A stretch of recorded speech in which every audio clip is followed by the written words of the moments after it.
Hello, and welcome to another edition of Real Estate Ready. I'm your host, Jerrod Pickering, a real estate agent up here in North Texas. Excited to be coming to you this week with a polarizing topic. You know, there's an old saying that says there's two constants in life, death and taxes. Well, we're not going to talk about death this week, but we are going to talk a little bit about taxes and specifically property taxes. And it is the time of the year where we need to start thinking about our property tax exemption. So this episode will be for folks who already own a property or own a home. We're going to talk a little bit about how you can get a little bit of relief on your property taxes if you haven't already done so. So the state of Texas allows you to have several exemptions based off what categories you might fit under. The most common that we'll talk about most today is called the homestead exemption, and we'll talk about that here in just a moment. But there's also special exemptions that are available if you are over the age of 65, if you're disabled. There's some various types of agricultural exemptions. If you're a disabled vet, there's some exemptions for that as well. And your own county may have some additional exemptions available to you as well. And we'll go through this episode and talk about how you can check on that type of information. So let's talk about the most common form of exemption, and that's called the homestead exemption. The homestead exemption in Texas currently allows you to take $25,000 off your taxable assessed value of your home. Just as a side note, this year in the election in May, there is an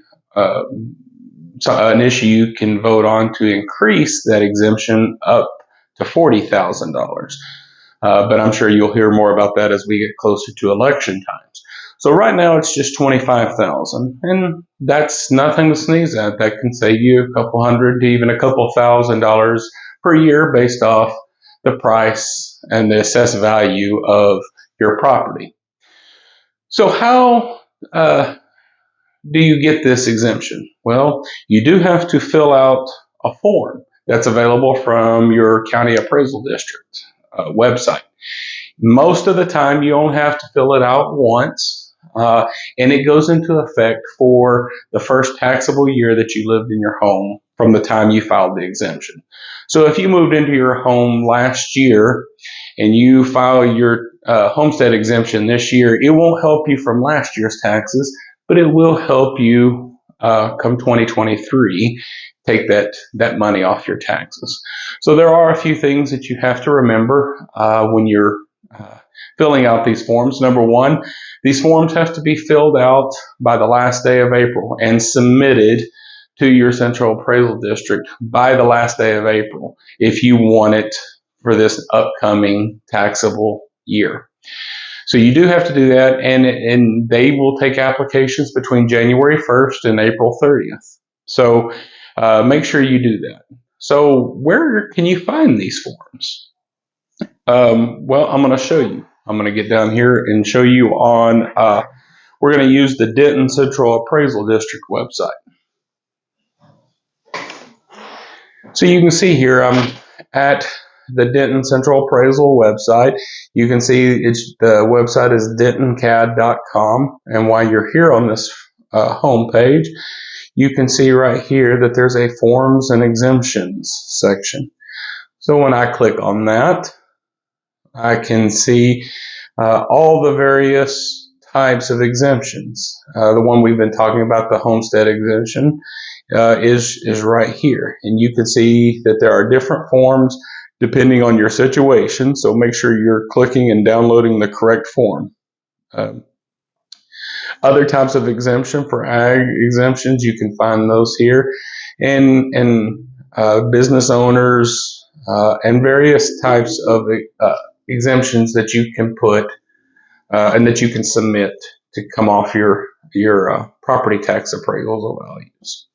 Again, each county has their own method, has their own website, and their own forms that they use. So please note that Most of these forms do also require the signature of a notary public. If you're here in the Dallas-Fort Worth area, I actually am also a notary public, and I'd be happy to come to you. And I'm a mobile notary public, so I can kind of go anywhere in the DFW area, and I'd be happy um, to notarize those forms for you. But you do have to have them notarized.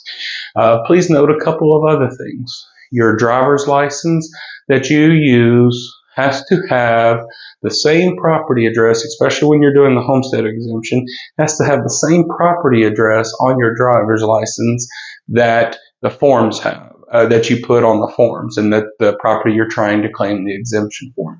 So make sure, if you haven't already done so, especially if you just bought a house in the last part of 2021, to make sure and update your driver's license with the correct information. So down below in the comments section or description section of this YouTube video, I'm going to put a list of a lot of the North Texas County Central Appraisal District websites so that you can go there, and also some other various resources to help you complete these forms. I hope this was helpful to you as we go throughout the course of this year.